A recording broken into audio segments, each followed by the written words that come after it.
English বাজার পঞ্চায়েত সমিতির সদস্য শম্পা সেন সরকারের উদ্যোগে এবং গ্রামবাসীদের সহযোগিতায় অনুষ্ঠিত হল রথযাত্রা উৎসব।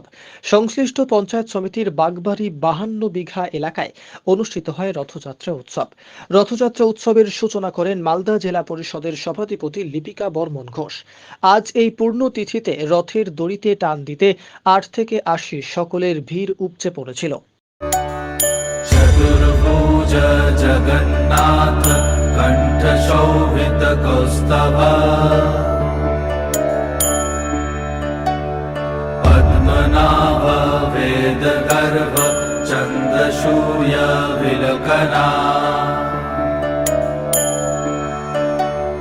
जगन्नाथ लोकनाथ चतुर्भुज जगन्नाथ कंठ शोभित कौस्तभ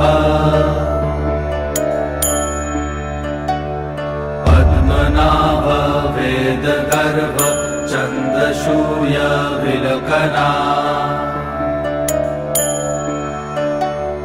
जगन्नाथ लोकनाथ चतुर्भुज जगन्नाथ कंठ शोभित कौस्तभ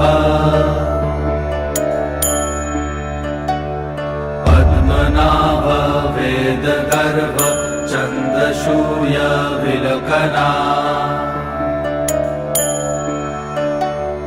जगन्नाथ लोकनाथ चतुर्भुज जगन्नाथ कंठ शोभित कौस्तभ